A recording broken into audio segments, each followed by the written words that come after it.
Hello and welcome all of you. I am doctor Varun Vasil और आज हम इस वीडियो में बात करेंगे 3 best exercises for frozen shoulder. आपको पता है जब भी एडहेसिव कैप्सुलाइटिस या फ्रोजन शोल्डर होता है तो हमारी एक्सटर्नल रोटेशन जो है वो सबसे पहले फंसती है। पर सबसे पहले जो मूवमेंट रिस्ट्रिक्शन होती है वो एक्सटर्नल रोटेशन में होती है। सेकंड आती है हमारी ये फ्लेक्शन, यहाँ तक पेन की वजह से पेशेंट का हाथ जाता है, उसके बाद इतनी पेन होती है कि स्टिफनेस इतनी होती है कि वो हाथ ऊपर नहीं उठा देता। यहाँ थर्ड होती है एबडक्शन।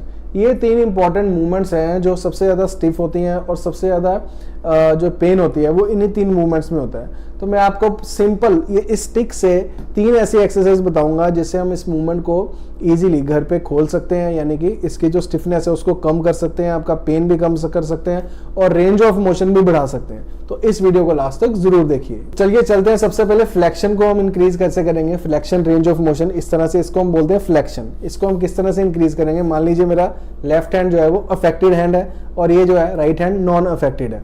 तो हमने जो अफेक्टेड हैंड है उसको ऊपर रखना है और नॉन अफेक्टेड को नीचे रखना है।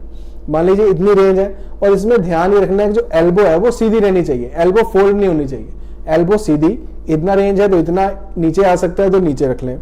और जो अनअफेक्टेड है, जो हमारा साउंड साइड है, अच्छा हाथ है, उसको हमने नीचे से इस तरह से पकड़ लेना है। अब क्या करना है, अपने इसको जो स्टिक है उसको इतनी दूरी पे रखना है कि हमारी एल्बो जो है वो स्ट्रेट रहे और उसके बाद जो साउंड साइड है उसको हमने धीरे धीरे ऊपर उठाना शुरू कर देना है ऐसे।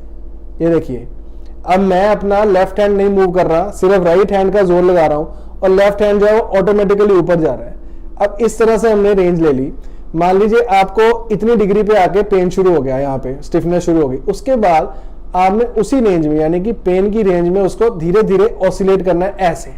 अब देखिए, अब ये जो मैं पुश कर रहा हूं ये वो नीचे वाले हाथ से इस तरह से ऊपर को पुश कर रहा हूं और ये वाला हाथ जो है ये कुछ नहीं कर रहा, इसने सिर्फ स्टिक को पकड़ा हुआ है, होल्ड किया हुआ है।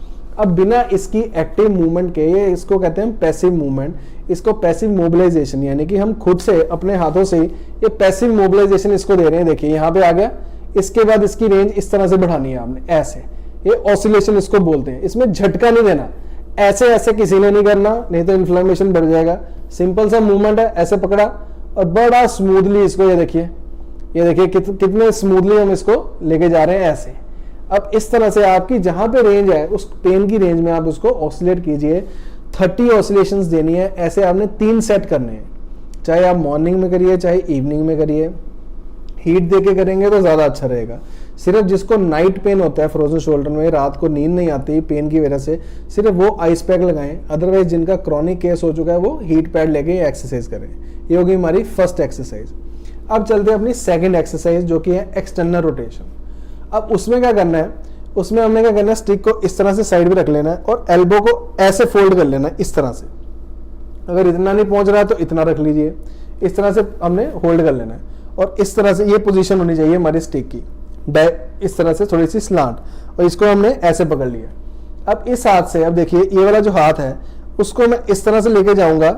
ये देखिए, अब ये एक्सटर्नल रोटेशन शुरू हो गई है, क्योंकि पेशेंट की एक्सटर्नल रोटेशन में पेन ज्यादा होती है, उसको बहुत मुश्किल आती है, इसलिए हमने बहुत धीरे धीरे ये मूवमेंट रखनी है ऐसे। ये देखिए, ये हम एक्सटर्नल रोटेशन खोल रहे हैं। वैसे तो इसमें होता है कि 90 डिग्री पे ये रखना चाहिए, उसके बाद ऐसे खोलेंगे, पर कई बार पॉसिबल नहीं होता पेशेंट का 90 डिग्री एबडक्शन भी करना। तो आपने क्या करना है, हल्का सा इस तरह से पेशेंट ने पकड़ा हुआ है और नीचे से इस तरह से आपने इसको पुश करते रहना। ये कितना सिंपल सा तरीका है। देखिए, ये हमारी मूवमेंट हो गई। अब हमारा जो लेफ्ट हैंड है वो कुछ नहीं कर रहा, सिर्फ राइट हैंड से हम मूवमेंट कर रहे हैं। इसको कहते हैं एक्सटर्नल रोटेशन।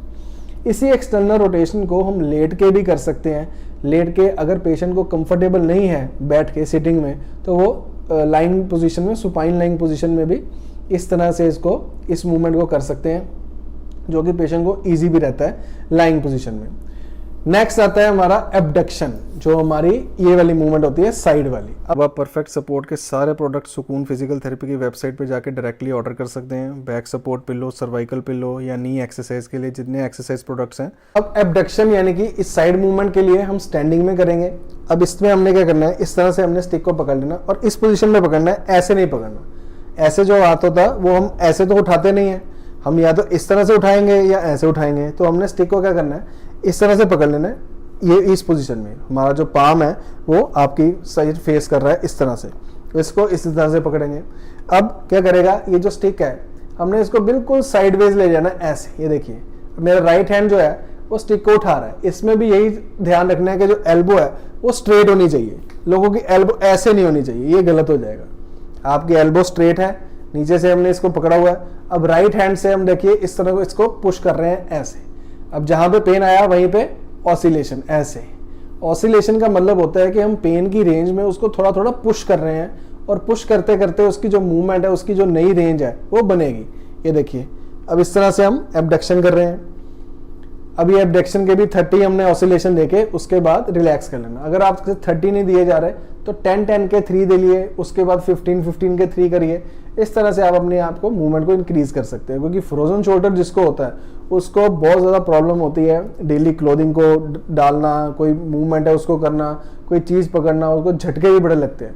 तो ये 3 एक्सरसाइज करके हम उनकी रेंज बढ़ा सकते हैं, पेन कम कर सकते हैं, स्टिफनेस कम कर सकते हैं, और जो फ्रोजन शोल्डर है उसको ठीक कर सकते हैं।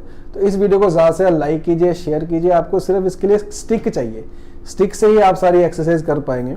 लाइक कर दीजिए, शेयर कर दीजिए, चैनल को सब्सक्राइब जरूर कर लीजिए, क्योंकि इसका एक भी वीडियो मिस करने वाला नहीं है। और बाकी फ्रोजन शोल्डर या शोल्डर के रिलेटेड जो प्रॉब्लम्स है उसकी मैंने एक प्लेलिस्ट बनाई हुई है, उसका लिंक डिस्क्रिप्शन में होगा, वो जाके आप सारी देख सकते हैं। Rotator cuff injury, rotator cuff exercise कौन सी है। नेक्स्ट मैं आपको बताऊंगा स्ट्रेंथनिंग एक्सरसाइज कैसे करनी है। जब आपकी एक बार रेंज खुल जाएगी उसके बाद स्ट्रेंथ कैसे लानी है शोल्डर में, उसके बारे में बात करेंगे। Have a nice day, take care of yourself.